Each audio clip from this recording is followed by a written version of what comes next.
একদিকে যখন ভোট গণনা চলছে তার পাশাপাশি বিধানসভা কিন্তু আজও উত্তপ্ত হয়ে উঠেছে। 4 জন বিজেপি বিধায়ক তাদেরকে সাসপেন্ড করেছেন অধ্যক্ষ শঙ্কর ঘোষ, অগ্নিমিত্র পাল, মনোজ রাও এবং দীপক বর্মন এই অধিবেশনের জন্য সাসপেন্ড হলেন।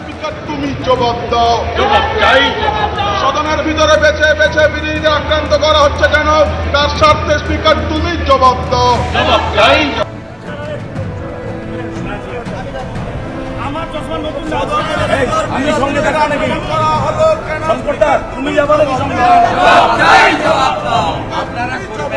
উজ্জ্বল মুখোপাধ্যায় রয়েছেন আমাদের সঙ্গে। উজ্জ্বল, একেবারে যখন কালীগঞ্জ বিধানসভা উপনির্বাচন ভোট গণনা চলছে, দ্বিতীয় স্থানে বিজেপি নাকি বাম কংগ্রেস জোট, এই তর্কযুদ্ধ চলছে, তারই মধ্যে অন্যান্য দিনের মতো আজও উত্তাল হলো বিধানসভা। আজ মূলত কি কারণে ওয়াকআউট করলেন বিজেপি বিধায়করা, কি জন্য সাসপেন্ড হলেন 4 জন? দেখো, একদম ঠিক বলেছো যে যখন এই কালীগঞ্জ উপনির্বাচনের ফল ঘোষণা চলছে সেই সময় আমরা দেখতে পাই বিধানসভার ভেতরে রীতিমতন উত্তপ্ত হয়ে ওঠে। দেখো, ঘটনাক্রম হচ্ছে গত বৃহস্পতিবার একটি সংশোধনী বিলের উপরে আলোচনায় অংশ নিয়েছিলেন বিজেপির বিধায়করা, কিন্তু শেষ পর্যন্ত জবাবি ভাষণ না শুনে তারা বিধানসভা থেকে বেরিয়ে যান। এরপরে কিন্তু তাদের বক্তব্য অধ্যক্ষ এক্সপাঞ্জ করে দেন এবং তিনি বলেন যে বিধায়করা বক্তব্য রাখবেন কিন্তু জবাবি ভাষণ শুনবেন না, এটা চলতে পারে না, ফলে তাদের বক্তব্য এক্সপাঞ্জ করেন। আজকে অশোক লাহিড়ী বিজেপির বিধায়ক তিনি একটি পয়েন্ট অফ অর্ডার তোলেন এবং সেই পয়েন্ট অফ অর্ডারে তিনি জানতে চান যে বিধানসভা চলে যে রুল বুকে তাতে কোথায় বলা আছে যে কোনো একজন বিধায়কের গোটা বক্তব্য এক্সপাঞ্জ করা যায়।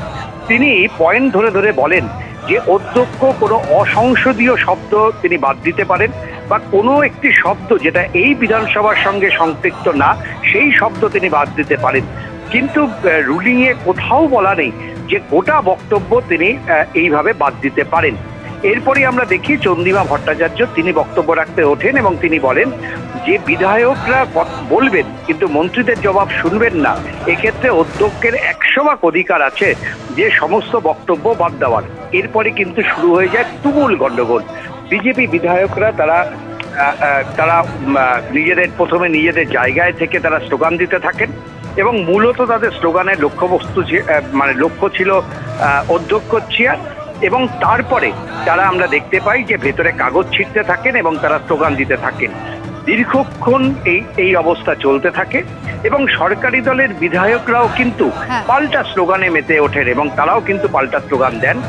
এরপর অধ্যক্ষ 4 জন বিধায়ককে সাসপেন্ড করেন। তাদেরকে বের করে নিয়ে যাওয়ার জন্য মার্শাল বাহিনীরা ভেতরে ঢোকেন এবং তাদের সঙ্গে রীতিমতন ধস্তাধস্তিতে জড়িয়ে পড়েন বিজেপি দলের বিধায়করা। এবং এই মুহূর্তে বিধানসভা চলছে, বিজেপি বয়কট করে বেরিয়ে এসেছেন। শুভেন্দু অধিকারী তিনি অধ্যক্ষের কাছে দীর্ঘক্ষণ দাঁড়িয়ে থেকে জানতে চেয়েছেন যে কেন তাদের বিধায়কদের গায়ে হাত দেওয়া হলো, তাদের জিনিসপত্র ভাঙা হলো।